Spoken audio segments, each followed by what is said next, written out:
But first to Scotland, where the chief executive of the Edinburgh Rape Crisis Centre, Mridul Wadhwa, has stepped down. It follows an independent review commissioned by Rape Crisis Scotland, which found the centre failed to protect women-only spaces and the needs of survivors were not prioritised.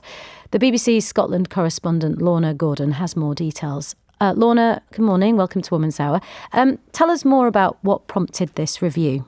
Yeah, it was the ruling from an employment tribunal back in May. That ruling was that a woman who worked at Edinburgh Rape Crisis Centre was unfairly dismissed for believing survivors of sexual abuse had the right to know the sex of the staff who were tasked with supporting them. Ros Adams had been a counselling and support worker at the centre when she'd spoken to survivors about how to respond to an abuse survivor who'd asked if her counsellor would be a man or a woman because she would feel uncomfortable talking to a man.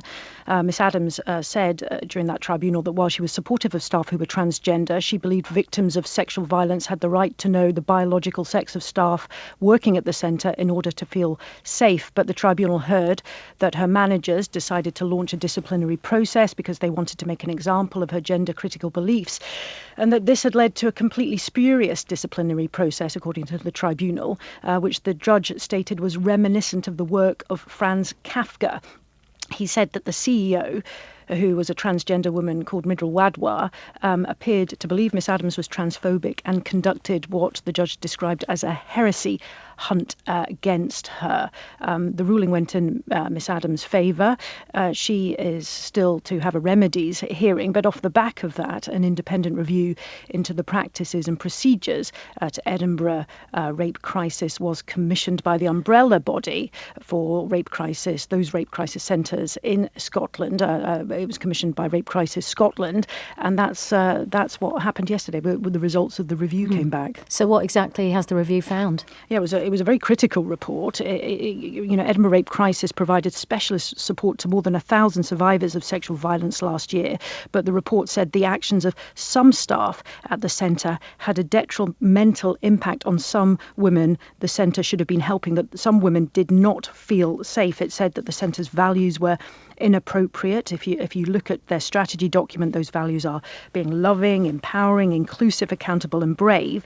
And the review said they're not fully consistent with the national standards, which are values such as being survivor-centred, trauma-informed, gender-informed, embodying a culture of belief, etc. It said in essence, it said it did not put the needs of sexual assault survivors, the vast majority of whom are women, first. And it also said there were instances when the CEO, Mridul Wadhwa, failed to behave professionally or understand the limits of her authority.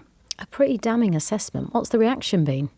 Well, no one has been speaking publicly, but they have issued statements. Rape Crisis Scotland, which sets those national standards and is this umbrella charity, has said it paused referring people who'd been sexually abused to the centre. It said it was extremely concerned that the centre had failed to provide dedicated women-only spaces for 16 months while claiming otherwise, and it described this as a significant breach of national standards. So while it's important to say, though, of course, that people who are still getting support and counselling from the centre, that is still continuing, and people can still refer themselves to the centre. The centre's board has said they apologise, they've got things wrong, they are working to make things right, and they are going to implement all the recommendations from this review going forward. What does this mean for survivors of rape in the city now? Where do they go for support? Well, it's an interesting question. They can still refer to Rape Crisis, the Edinburgh Rape Crisis Centre. That will still receive government funding. But there is, of course, this other centre in Edinburgh, which was set up by J.K. Rowling. She has been commenting on social media. She has said that she set up Bearers Place because, according to her, she knew sexual assault victims were self-excluding from Edinburgh Rape Crisis Centre, and that she founded it as a woman-only service for female survivors of sexual assault in Edinburgh and Lothian. And it's interesting that the review, one of the recommendations of the review is actually that Edinburgh Rape Crisis makes links with Bearers Place, which the board has said it will now endeavour to do.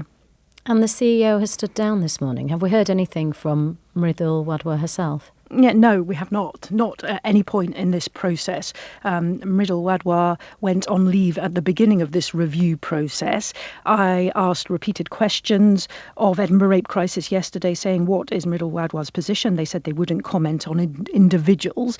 But, excuse me, many people would say that Mridul Wadhwa has legitimate questions to answer about the ethos that they set in the centre, the comments they made publicly whilst they were the chief executive of the centre, and indeed those very critical comments in that tribunal back in May that the judge made of Mridul Wadhwa's action. This morning, Edinburgh Rape Crisis Centre issued a statement saying that Mridul Wadhwa and the board have decided that the time is right for a change of leadership and that Mridul Wadhwa has stepped down. But Mridul, of course, has still not answered the questions about their actions whilst being in position as CEO. But they have now stepped down from that position and the recruitment of a new CEO will happen in due course. OK, Lorna Gordon, thank you. And we'll be following the story. 84844 is the number to text now.